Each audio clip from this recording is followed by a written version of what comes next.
L'Amazonie n'est pas un fleuve, c'est un système circulatoire qui maintient le pouls de la Terre.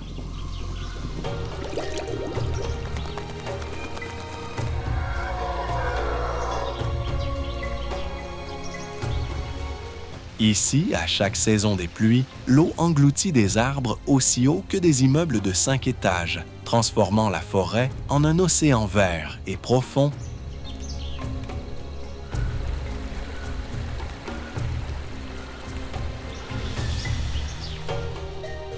C'est le refuge de créatures qui défient toutes les lois de l'évolution, mais aussi le lieu où se cachent d'anciennes cités archéologiques que la technologie vient de révéler.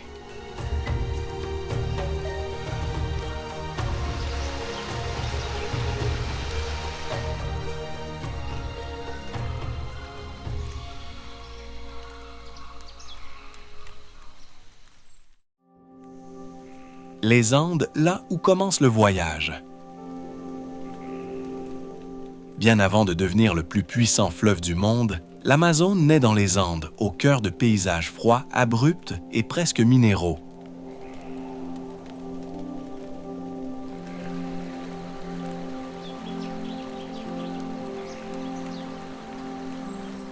Sur les hauts plateaux du Pérou, la fonte des neiges, les pluies et d'innombrables torrents alimentent de petites rivières qui finissent par se rejoindre.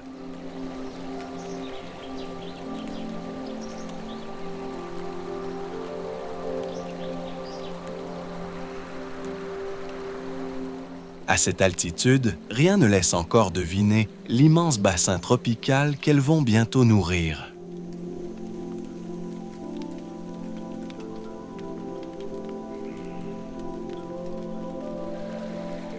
En descendant vers l'est, l'eau quitte les sommets et gagne les vallées profondes, emportant sédiments minéraux et matières organiques.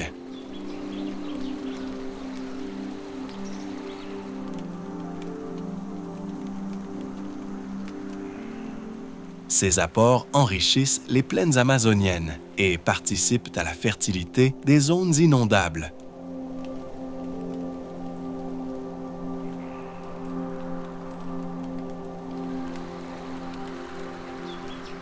Les Andes jouent ainsi le rôle d'un gigantesque château d'eau naturel. Mais cet équilibre dépend des glaciers, des précipitations et de la stabilité des écosystèmes de montagne.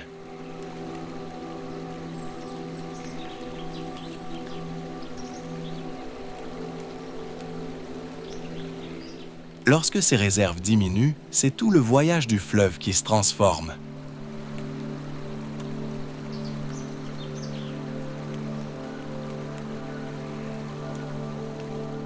L'Amazone commence donc loin de la jungle, dans un monde de roches et de glace, où chaque source prépare déjà la respiration de la forêt.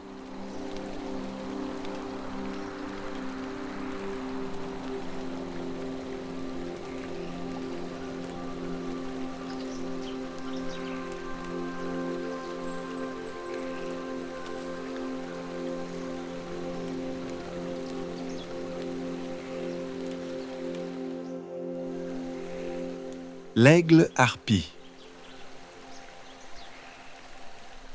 Dans les hauteurs de la forêt amazonienne, l'aigle harpie règne sur la canopée avec une puissance silencieuse.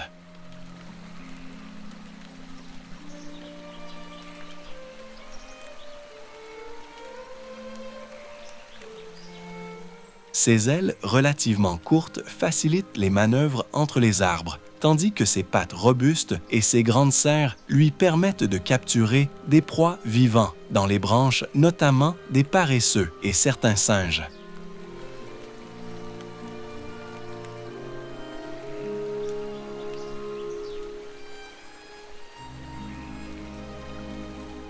Cet oiseau dépend cependant de vastes étendues de forêts anciennes.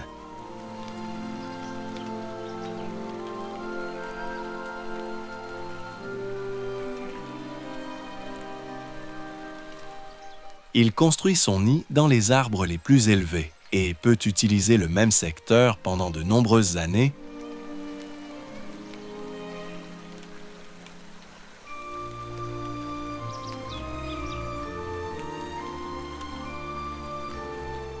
comme chaque couple occupe un territoire immense. La fragmentation de la forêt réduit rapidement les espaces disponibles.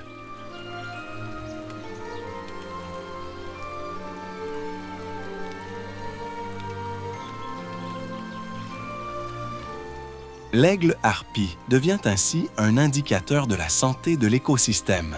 Lorsqu'il disparaît, cela signifie souvent que la canopée a perdu sa continuité et que les grandes chaînes alimentaires sont perturbées.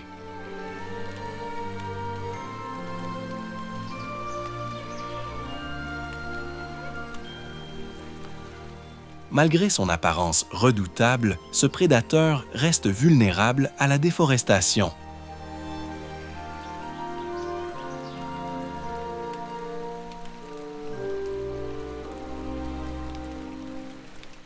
Sa présence rappelle qu'au sommet de la forêt, la survie dépend toujours de milliers de liens invisibles entre arbres, proies et rivières et climat.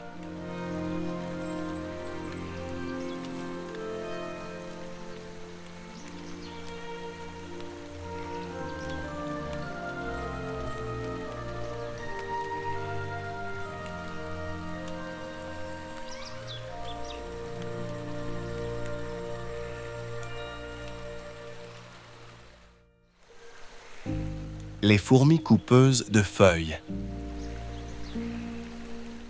Sur le sol amazonien, de longues colonnes vertes semblent parfois avancer toutes seules.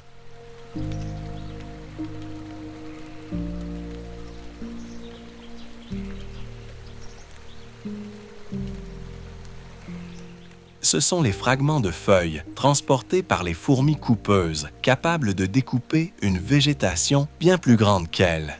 Tiens.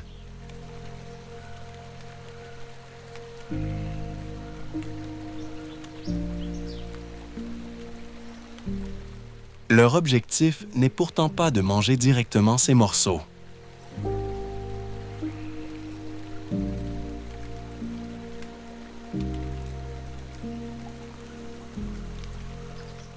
Dans leur galerie souterraine, elles les utilisent pour cultiver un champignon qui nourrit toute la colonie.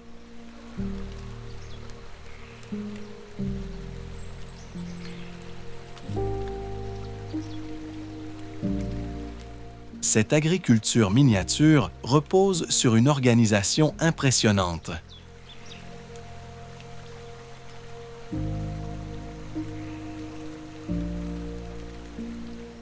Certaines ouvrières découpent, d'autres transportent, nettoient ou défendent les pistes, tandis que les plus petites entretiennent les jardins fongiques.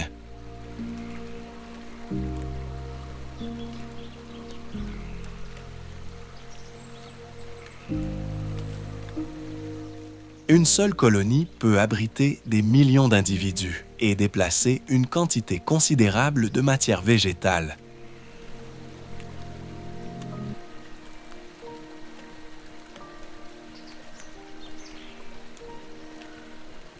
En aérant le sol et en recyclant les nutriments, ces insectes participent activement au fonctionnement de la forêt.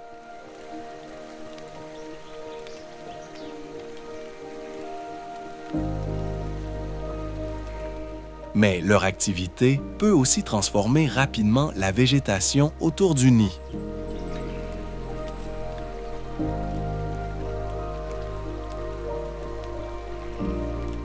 Les fourmis coupeuses montrent qu'en Amazonie, les grands équilibres reposent parfois sur des créatures minuscules.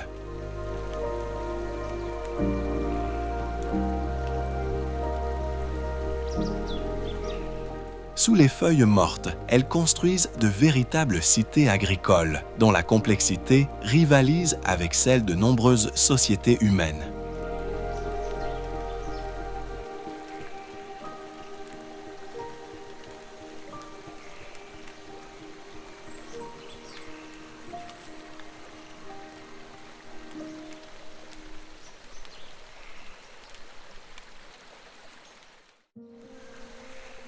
Les rivières volantes. Au-dessus de l'Amazonie circulent des fleuves invisibles.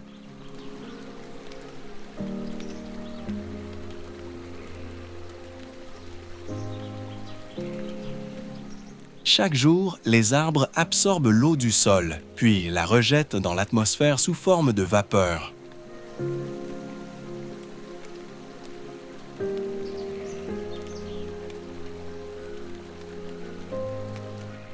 Des milliards de feuilles participent ainsi à la formation d'immenses couloirs d'humidité, appelés rivières volantes,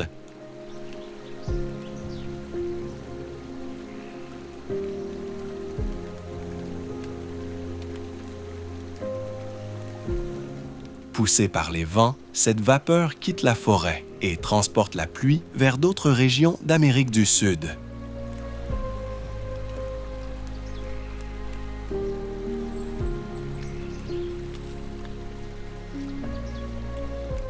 Elle contribue à alimenter cultures, réservoirs et villes parfois situées à des milliers de kilomètres.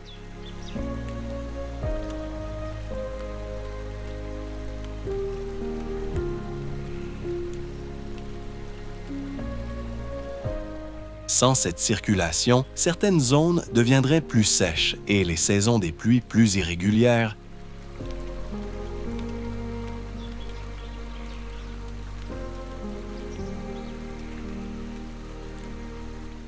Les rivières volantes montrent que l'Amazonie n'est pas seulement traversée par l'eau, elle fabrique aussi une partie du climat continental.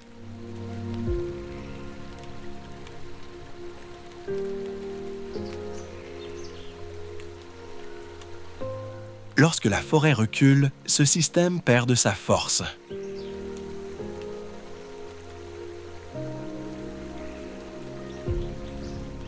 Chaque arbre disparu réduit donc légèrement la capacité de l'Amazonie à redistribuer l'humidité et à faire respirer le ciel.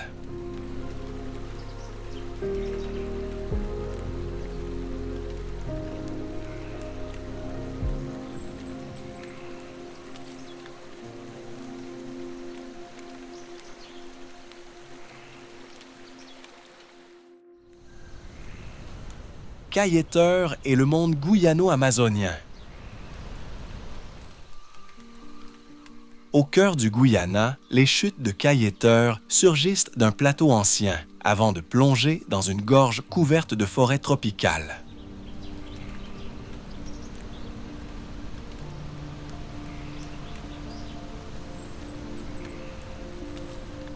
Alimentée par la rivière Potaro, elle forme l'une des cascades les plus impressionnantes du continent, non seulement par leur hauteur, mais aussi par leur puissance dans un environnement encore largement sauvage.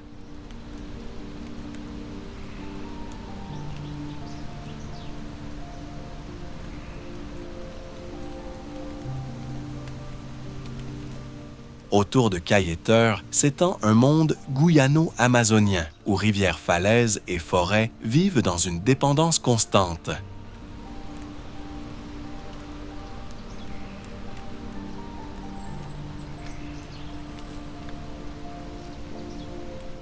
L'humidité nourrit mousses orchidées et plantes carnivores, tandis que les parois rocheuses abritent des espèces adaptées à des conditions extrêmes.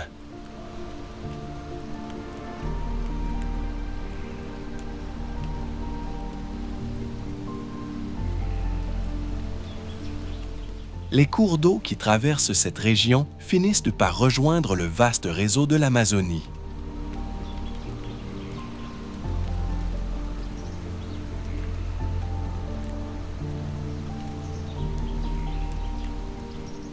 Cayeteur rappelle que le bassin amazonien ne se limite pas au Brésil. Il englobe aussi les Guyanes et leurs plateaux anciens.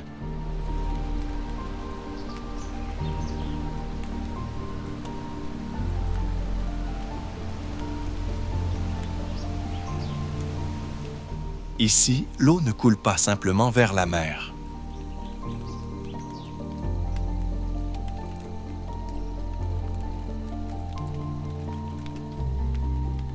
Elle découpe la roche, entretient la forêt et relie des paysages que les frontières politiques séparent, mais que la nature considère comme un seul système vivant.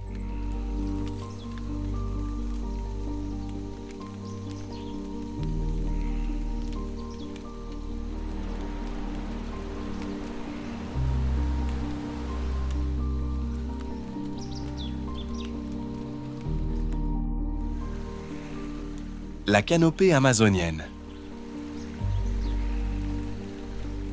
À plusieurs dizaines de mètres au-dessus du sol, la canopée forme un immense plafond végétal, presque continu.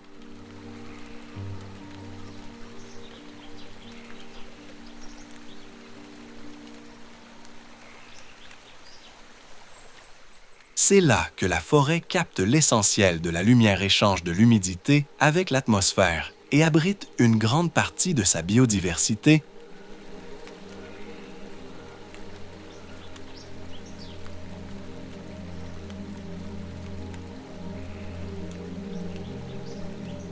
Feuilles, lianes, fleurs et branches créent un monde suspendu où vivent singes, oiseaux, insectes et reptiles. Phaïda.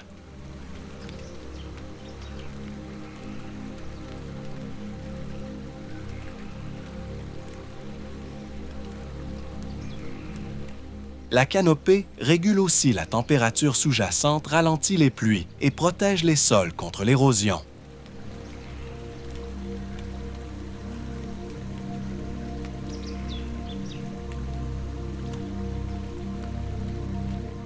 Vue du ciel, elle ressemble à un océan vert, mais son apparente uniformité cache des milliers de micro-habitats.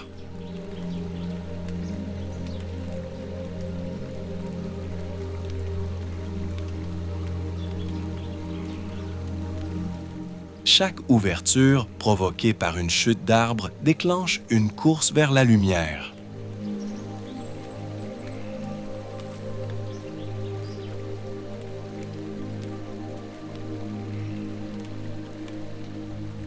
La canopée amazonienne agit ainsi comme une peau vivante, sensible à la chaleur au vent et au manque d'eau.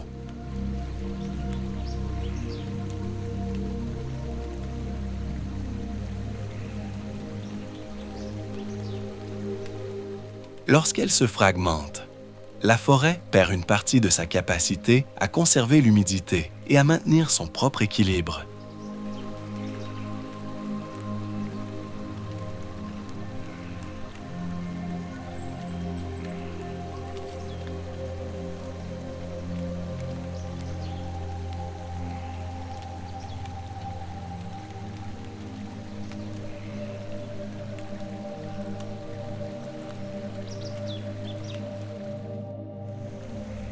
Le margaï. Dans l'épaisseur de la forêt amazonienne, le margaï se déplace comme une ombre parmi les branches.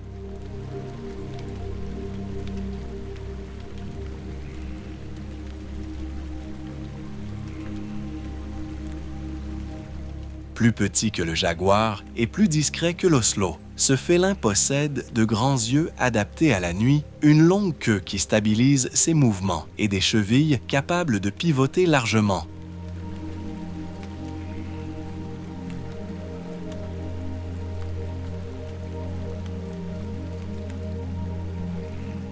Cette souplesse exceptionnelle lui permet de descendre d'un tronc, la tête la première, une aptitude rare chez les félins.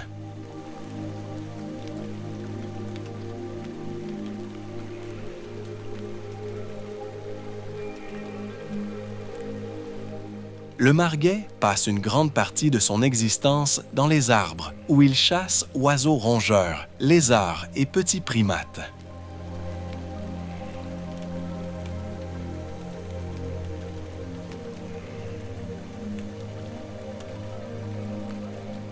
Il peut bondir entre les branches et imiter certains sons pour attirer ses proies.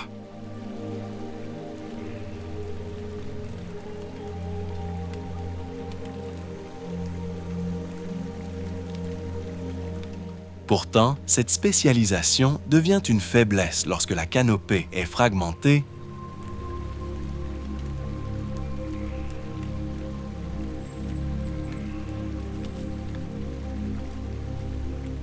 Routes, pâturages et coupes forestières interrompent les corridors dont il dépend pour se déplacer sans toucher le sol.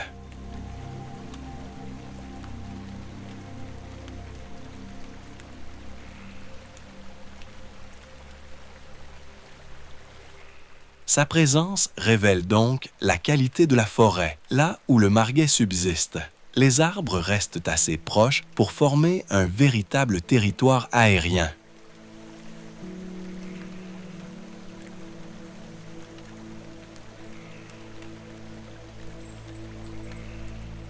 Ce chasseur silencieux rappelle que l'Amazonie ne s'étend pas seulement horizontalement,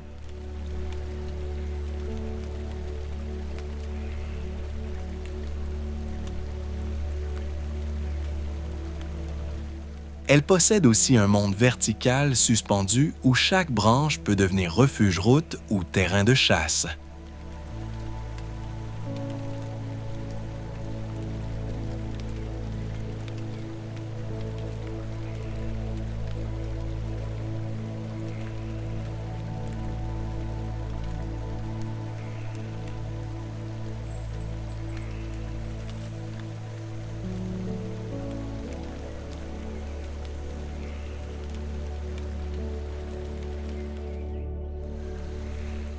Le singe hurleur. Bien avant d'être visible, le singe hurleur se fait entendre.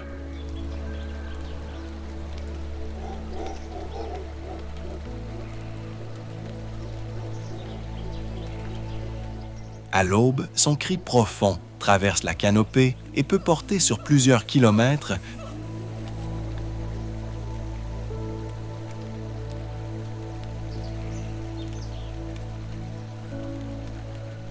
Cette puissance ne vient pas de sa taille, mais d'un os de la gorge particulièrement développé, qui agit comme une caisse de résonance.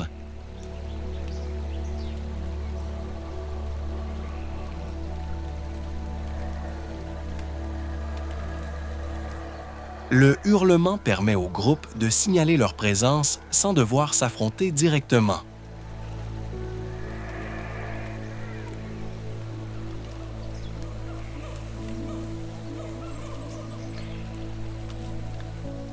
Ces primates vivent principalement dans les arbres et se nourrissent de feuilles de fruits et de jeunes pousses.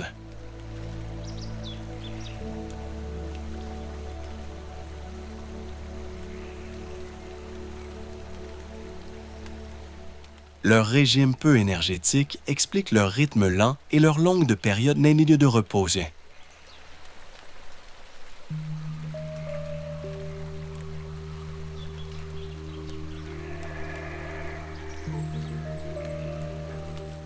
En se déplaçant, ils dispersent aussi des graines qui contribuent au renouvellement de la forêt.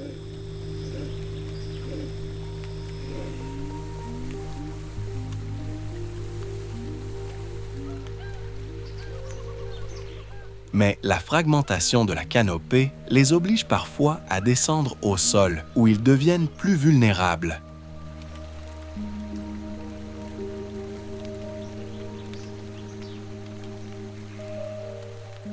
Le singe hurleur dépend donc de corridors forestiers continus pour circuler, se nourrir et communiquer.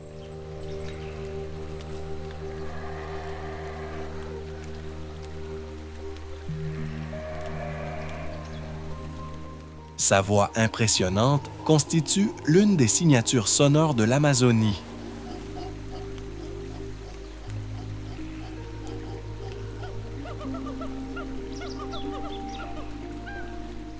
Lorsqu'elle disparaît d'un secteur, le silence peut révéler une forêt déjà profondément transformée.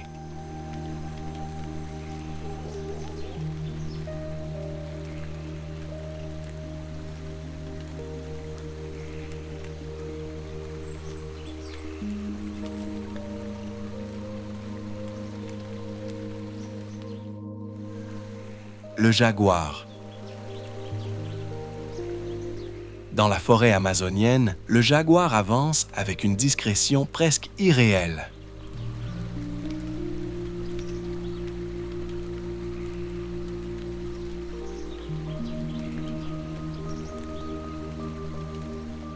Plus massif que les autres félins du continent, il possède une mâchoire exceptionnellement puissante, capable de percer carapace et crâne.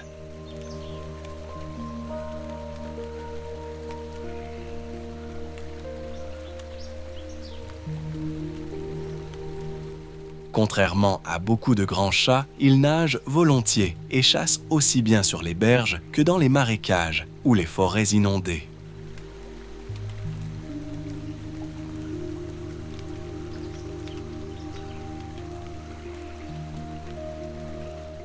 Son territoire peut couvrir une vaste superficie selon l'abondance des proies et la continuité de la forêt.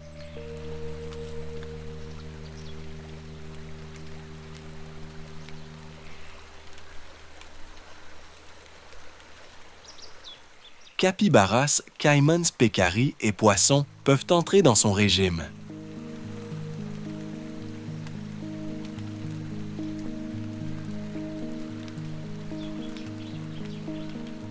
Prédateur au sommet de la chaîne alimentaire, le jaguar contribue à maintenir l'équilibre entre les espèces.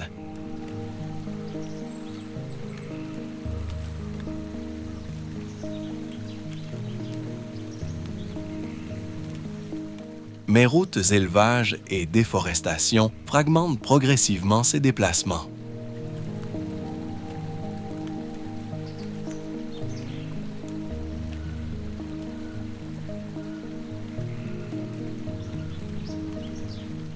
Sa présence indique encore qu'un écosystème possède assez d'espaces de proies et de corridors naturels pour fonctionner.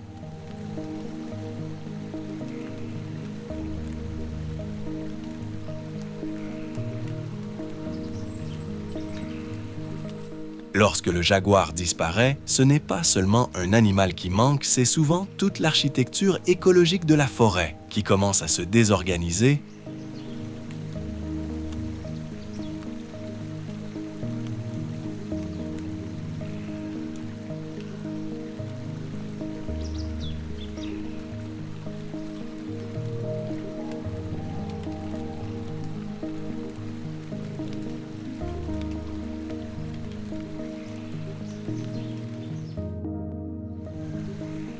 La forêt d'Igapo.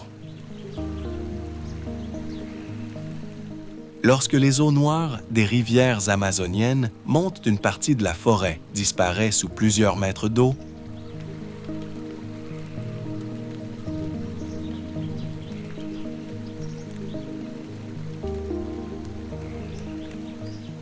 cet environnement inondé, appelé Igapo, se développe le long de cours d'eau pauvres en sédiments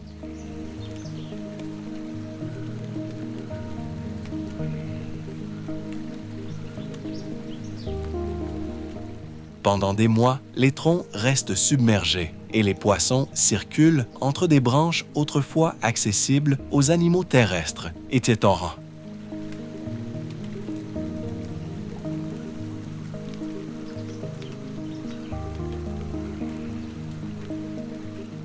Les arbres de l'Igapo possèdent des adaptations particulières pour résister au manque d'oxygène dans le sol et aux longues inondations.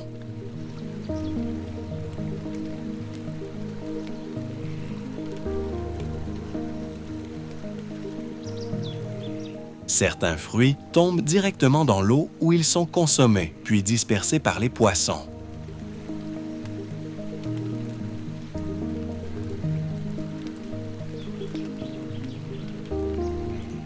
La frontière entre forêt et rivière cesse alors d'exister.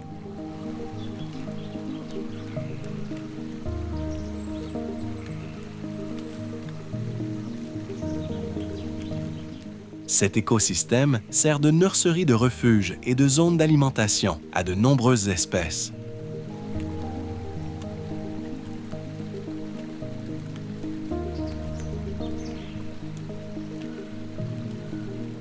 Pourtant, barrages sécheresse et modification du cycle des crues peuvent dérégler ce calendrier précis.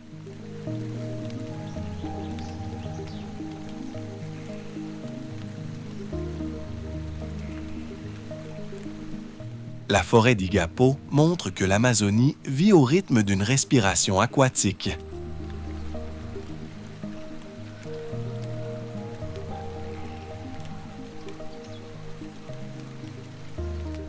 Lorsque l'eau avance, le paysage change de dimension. Lorsqu'elle se retire, la forêt réapparaît chargée d'une nouvelle vie.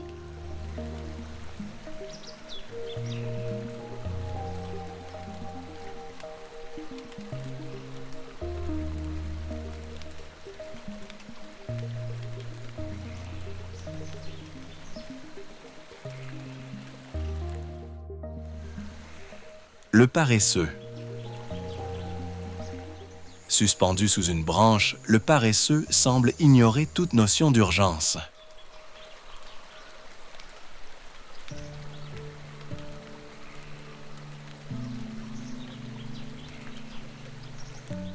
Son métabolisme très lent lui permet de survivre avec un régime composé principalement de feuilles pauvres en énergie et difficiles à digérer.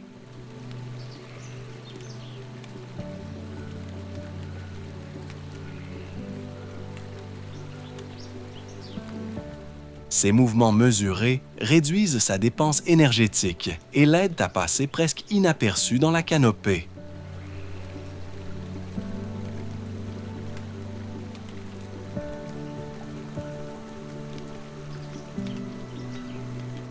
Son pelage accueille des algues et de minuscules organismes, formant un petit écosystème qui améliore aussi son camouflage.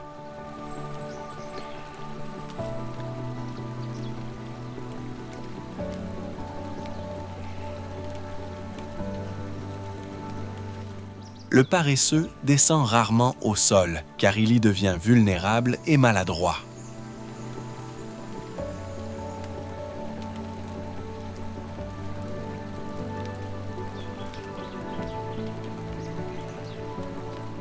Il dépend donc directement de la continuité des arbres, Bepiazza.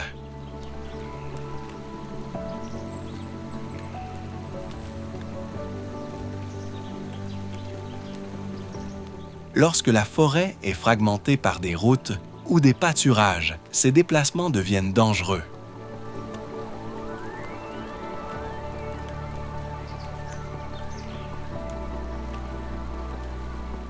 Loin d'être un symbole de paresse, cet animal représente une stratégie de survie parfaitement adaptée à l'Amazonie. Économiser chaque mouvement, rester caché et vivre au rythme lent des feuilles.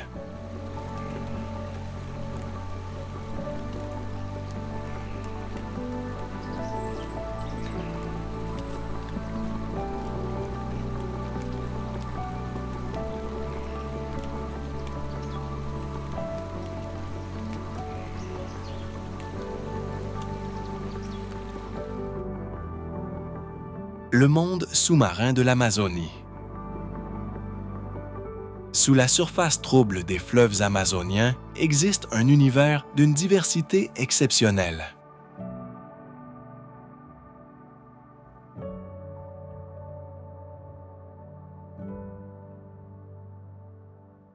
Poissons-chats géants, raies d'eau douce, piranhas, anguilles électriques et dauphins roses partagent des eaux dont la couleur varie selon les sédiments, les tanins et les régions traversées.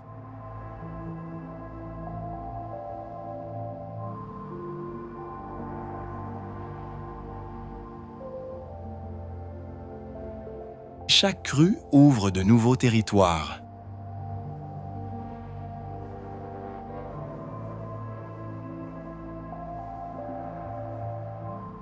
Les poissons pénètrent dans les forêts inondées, consomment fruits et graines, puis participent à leur dispersion.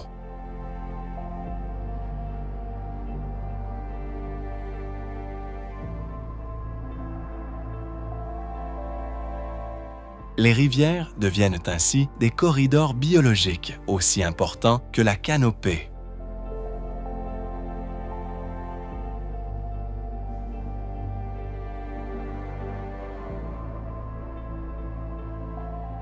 Pourtant, barrages, mercure, surpêche et réchauffement de l'eau perturbent ces cycles.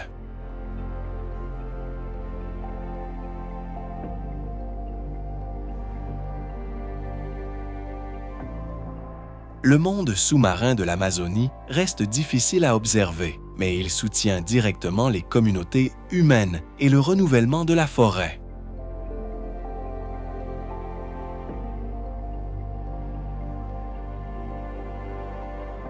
Sous ce miroir brun ou noir, chaque courant transporte nourriture, mémoire génétique et vie sur des milliers de kilomètres.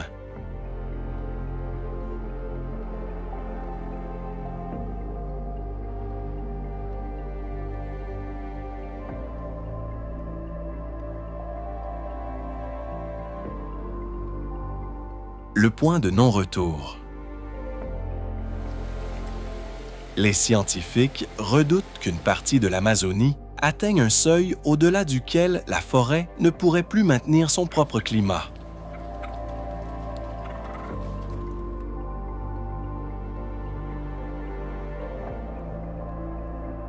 La déforestation, les incendies et le réchauffement réduisent l'humidité recyclée par les arbres.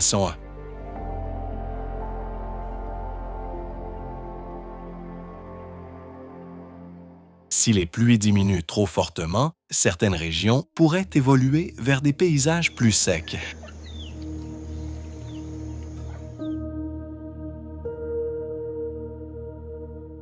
Ce changement ne se produirait pas partout de la même manière, ni en un seul instant.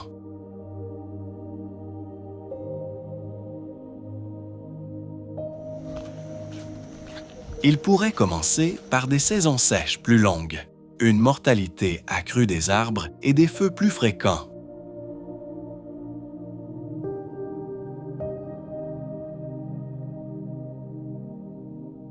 La forêt absorberait alors moins de carbone et libérerait davantage de gaz à effet de serre.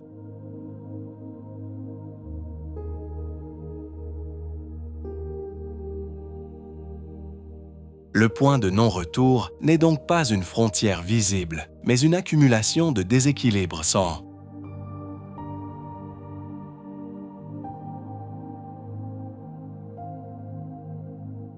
Chaque hectare préservé réduit ce risque, tandis que la restauration peut renforcer la résistance du système.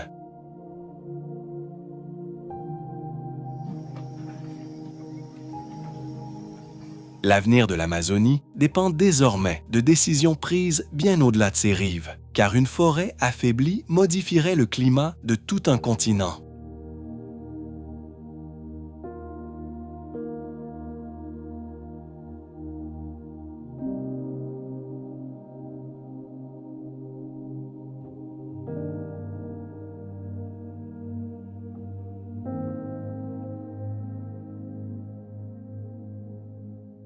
L'embouchure vers l'océan Atlantique. Après avoir traversé le continent sud-américain, l'Amazone atteint enfin l'océan Atlantique, dans un vaste labyrinthe d'îles de canaux et de mangroves.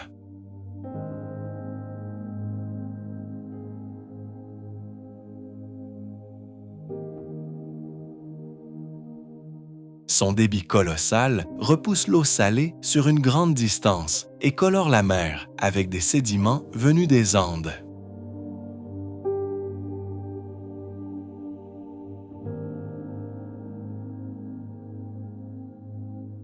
À l'approche de l'embouchure, le fleuve ralentit, se divise et dépose les matières transportées pendant des milliers de kilomètres.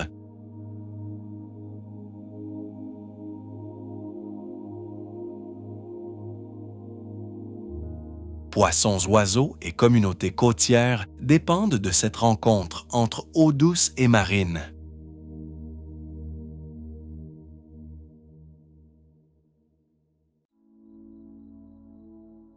Les marées remontent dans certains chenaux, tandis que les courants redistribuent les nutriments le long du littoral.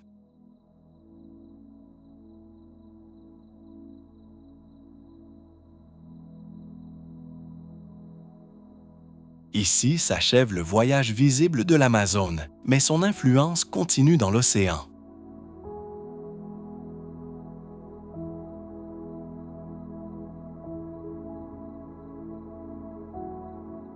Le fleuve ne disparaît pas. Il transforme la côte, nourrit les écosystèmes marins et relie définitivement la forêt tropicale au reste de la planète.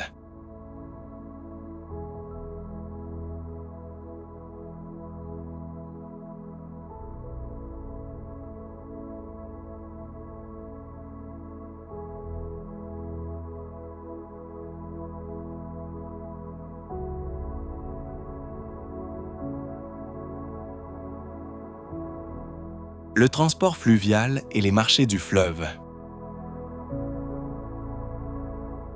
Dans une région où les routes terrestres restent limitées, le fleuve devient une immense autoroute naturelle.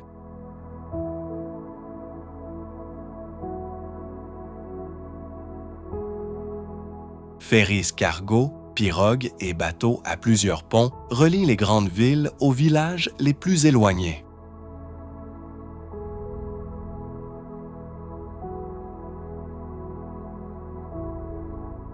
Les voyages peuvent durer plusieurs jours au rythme des escales des courants et des variations du niveau de l'eau.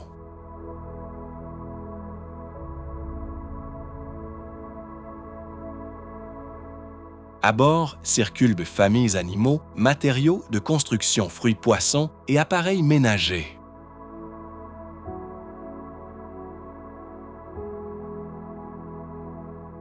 Dans les ports, les marchés commencent souvent avant l'aube.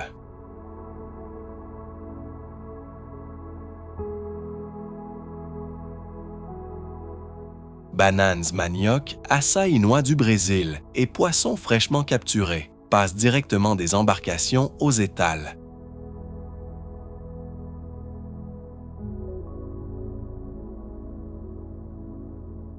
Ce commerce dépend d'une logistique précise mais aussi fragile.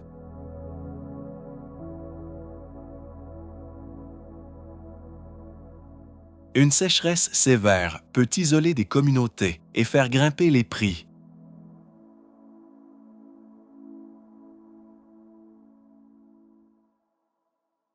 Le transport fluvial montre que l'Amazone n'est pas seulement un paysage naturel,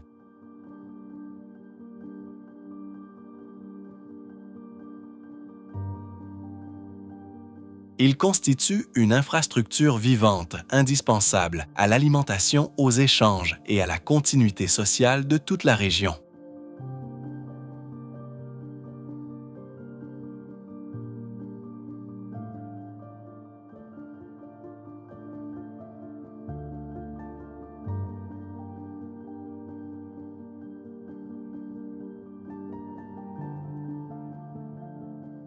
La Terra Preta et les cités cachées. Pendant longtemps, l'Amazonie fut décrite comme une forêt presque vide, incapable de nourrir de grandes populations.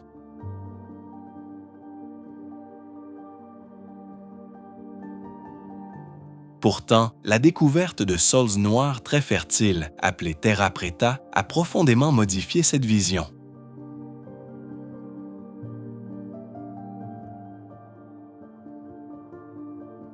Ces terres riches en charbon déchets organiques, OS et fragments de poterie ont été créées par des sociétés précolombiennes grâce à des pratiques agricoles maîtrisées.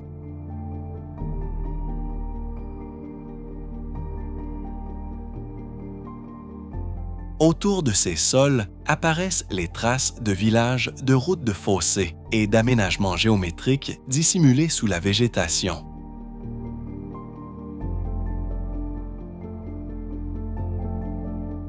Certaines régions auraient accueilli des communautés nombreuses, organisées autour de cultures intensives et de réseaux d'échanges.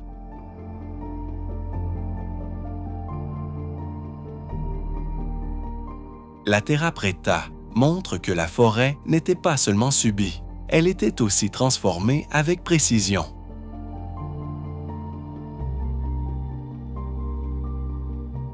Ces sols retiennent encore aujourd'hui les nutriments mieux que les terres tropicales ordinaires.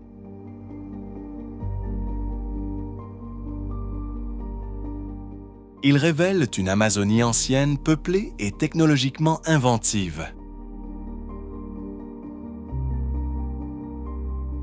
Sous les arbres actuels reposent donc les vestiges d'un monde oublié, où agriculture, urbanisme et connaissances écologiques formaient déjà un système complexe.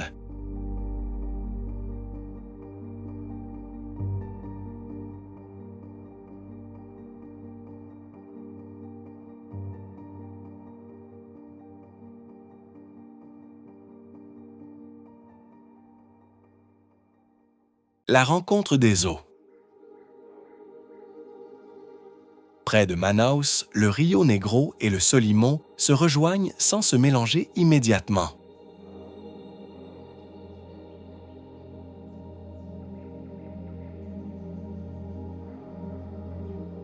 Pendant plusieurs kilomètres, leurs eaux avancent côte à côte. l'une sombre comme du thé, l'autre brun clair et chargée de sédiments.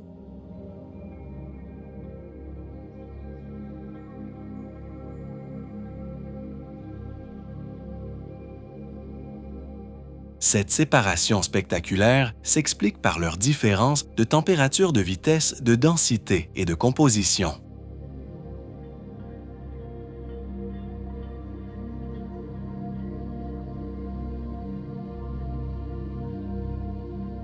Le Rio Negro est plus chaud, plus acide et pauvre en sédiments, tandis que le Solimo transporte une grande quantité de matière venue des Andes.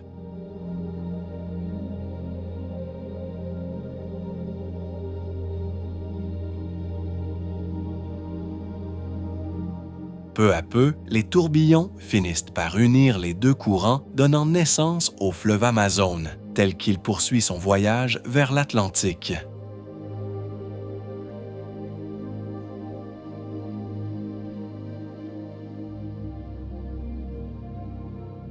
Cette rencontre révèle que le bassin amazonien n'est pas un seul fleuve uniforme, mais un assemblage de mondes aquatiques distincts.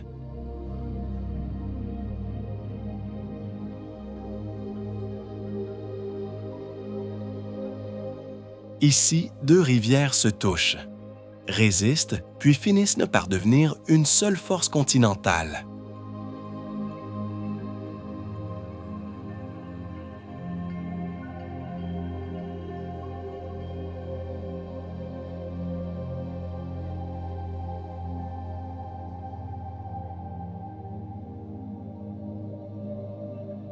L'Anaconda verte. Dans les marécages et les bras calmes de l'Amazonie, l'anaconda vert se déplace presque sans provoquer de vagues.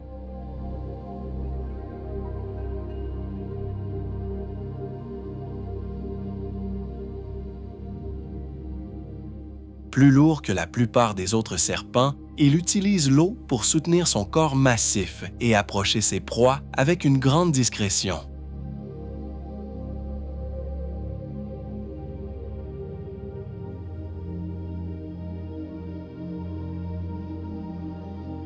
Ses yeux et ses narines, placés vers le sommet du crâne, lui permettent de rester presque entièrement immergé.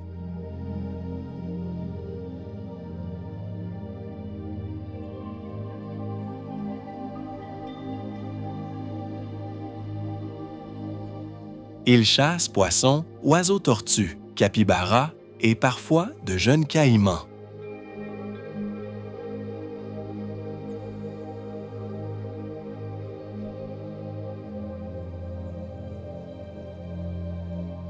Contrairement aux serpents venimeux, il immobilise ses proies par constriction.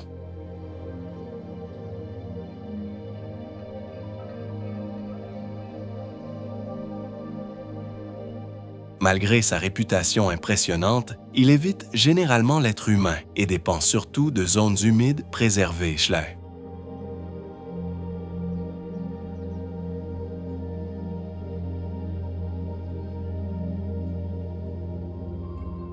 La disparition des marais. La pollution et la perturbation des berges réduisent ces refuges.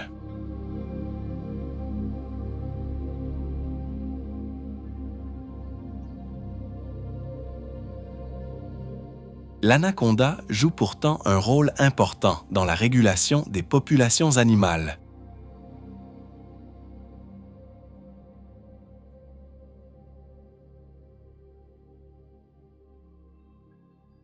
Il incarne l'Amazonie aquatique dans ce qu'elle a de plus secret, un monde où la puissance ne s'annonce pas par le bruit, mais par une présence invisible sous la surface.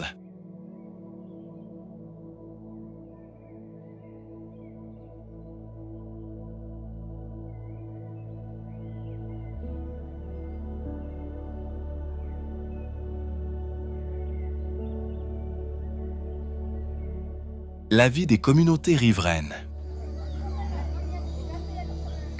Le long des fleuves amazoniens, les communautés riveraines organisent leur existence autour du niveau de l'eau.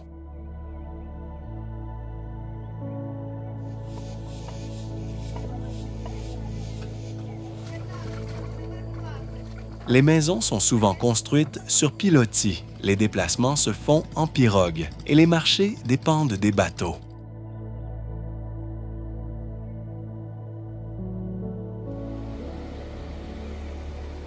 La pêche, les jardins, la récolte de fruits et l'exploitation raisonnée de la forêt rythment les saisons.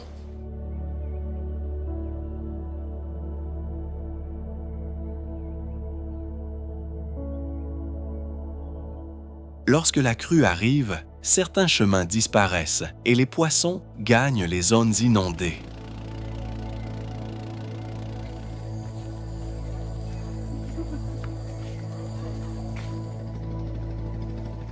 Quand l'eau se retire, de nouvelles terres deviennent cultivables.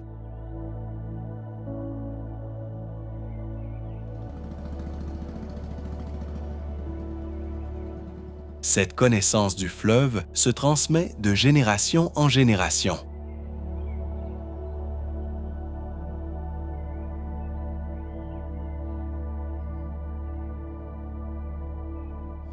Mais l'accès aux soins à l'école et à l'électricité reste parfois difficile, tandis que la pollution et la déforestation fragilisent les ressources locales.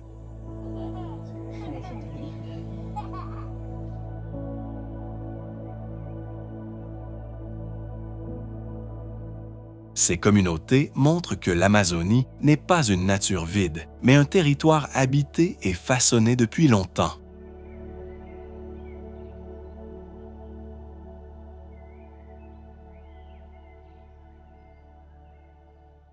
Ici, vivre signifie observer les pluies, lire les courants et adapter chaque activité à une rivière qui décide du calendrier.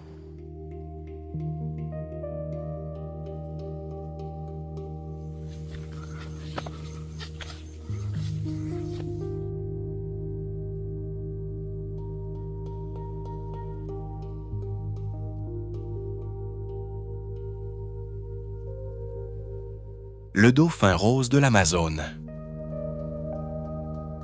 Dans les eaux troubles du bassin amazonien, le dauphin rose apparaît parfois comme une silhouette presque irréelle.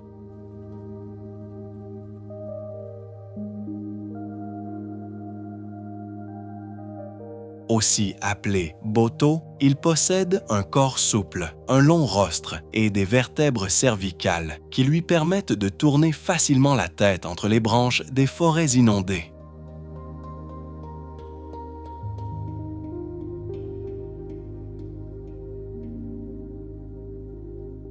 Sa couleur varie du gris au rose selon l'âge, l'activité et les individus.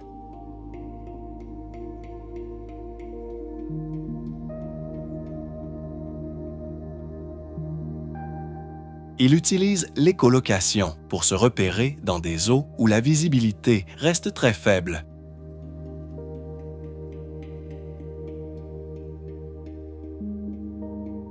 Poissons crustacés et petites tortues composent une grande partie de son alimentation.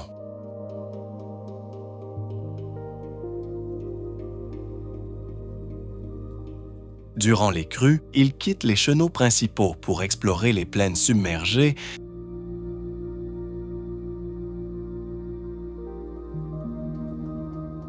mais filets de pêche, pollution barrage et trafic fluvial menacent ses déplacements.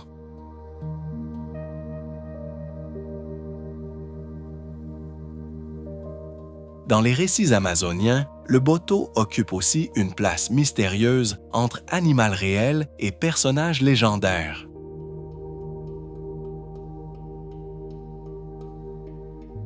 Sa présence rappelle qu'au-dessous de la surface existe un monde intelligent mobile et étroitement dépendant du rythme naturel du fleuve.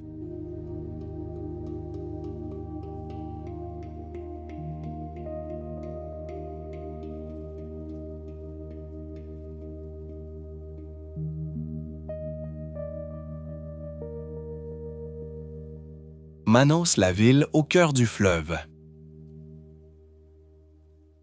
Au point de rencontre du Rio Negro et du Solimão Manaus s'élève comme une métropole entourée par l'immensité forestière.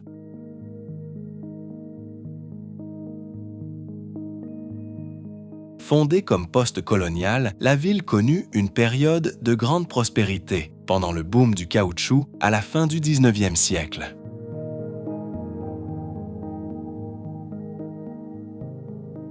Son opéra monumental, ses marchés et ses anciens bâtiments témoignent encore de cette époque.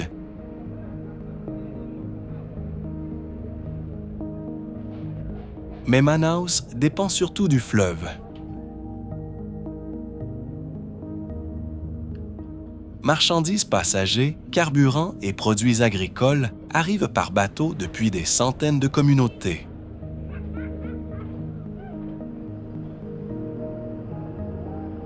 La ville constitue à la fois un port, un centre industriel et une porte d'entrée vers l'Amazonie.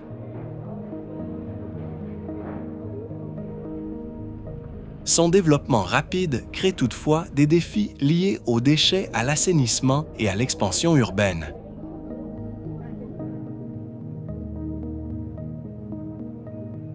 Manaus montre ainsi le contraste entre modernité et isolement géographique.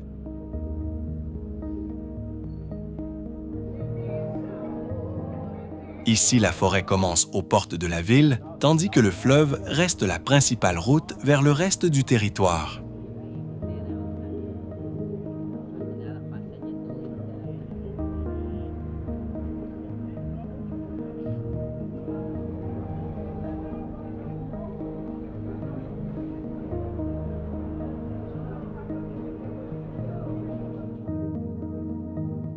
Alter do Chão. Sur les rives du Rio Tapajós, Alter do Chão offre un visage inattendu de l'Amazonie.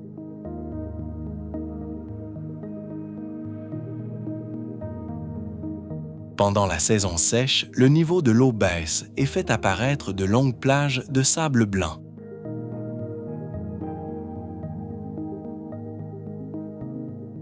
L'île de l'Amour devient alors l'un des paysages les plus célèbres de la région, entouré d'eau claire, aux reflets bleus et verts.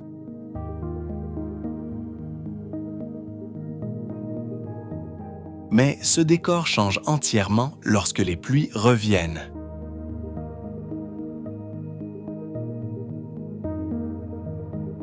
Les plages disparaissent, les forêts s'inondent et les embarcations reprennent la place des chemins.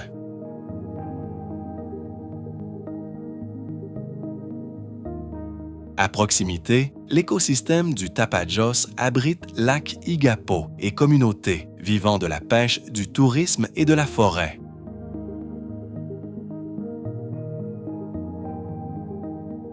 Alter do Chão montre combien le calendrier naturel transforme le territoire amazonien.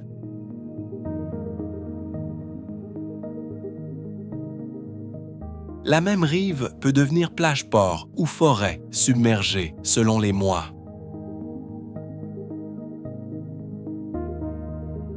Sa popularité apporte des revenus mais impose aussi de contrôler déchets, construction et fréquentation. Derrière son apparence paradisiaque, le site reste un paysage fragile, entièrement modelé par la respiration saisonnière du fleuve.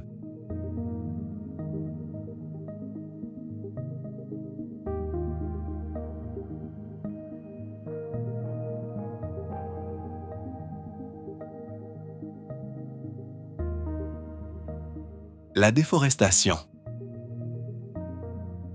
Chaque année, des portions de forêt amazoniennes sont remplacées par des pâturages, des cultures des routes ou des zones minières.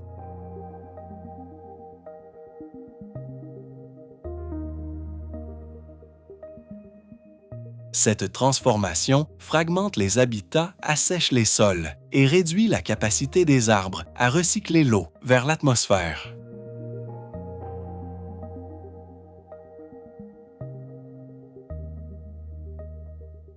La disparition de la forêt ne concerne donc pas uniquement les paysages locaux.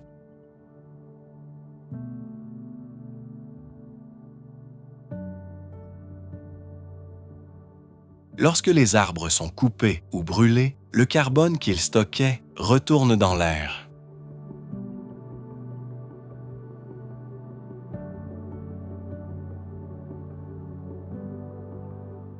Les pluies peuvent devenir plus irrégulières, tandis que les incendies pénètrent plus facilement dans les zones affaiblies.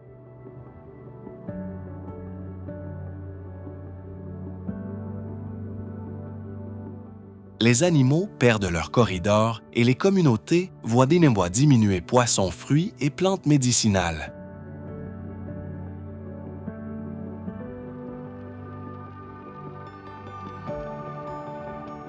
Certaines régions restaurent des terres et renforcent la surveillance, mais la pression économique reste forte.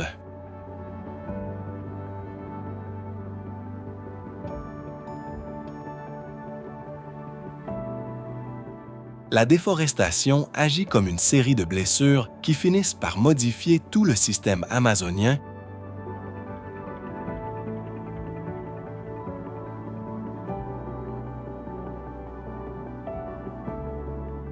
Plus la forêt se fragmente, plus elle devient vulnérable à la chaleur, à la sécheresse et à de nouvelles destructions.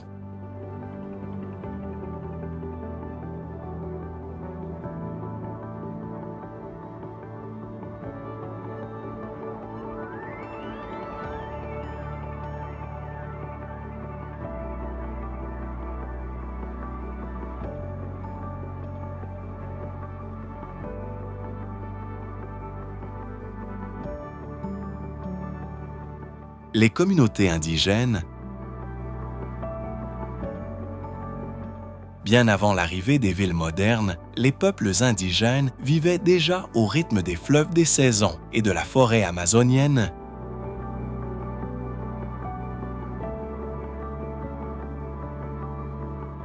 Leur connaissance du territoire repose sur des générations d'observations plantes médicinales, zones de pêche, sols fertiles, cycles des animaux et chemins navigables.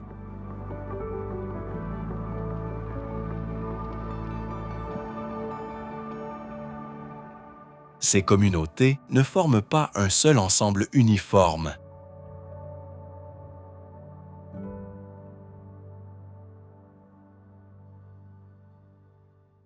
Chacune possède sa langue, ses traditions et sa relation particulière avec le milieu.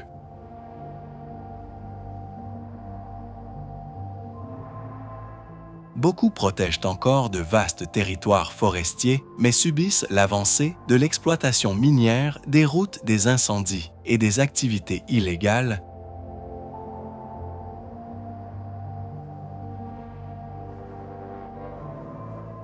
Lorsque leurs terres sont reconnues et respectées, la forêt reste souvent mieux conservée.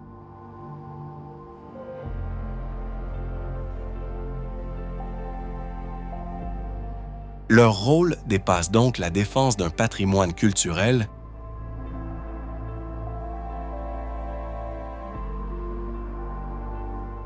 Il concerne directement la stabilité écologique de l'Amazonie.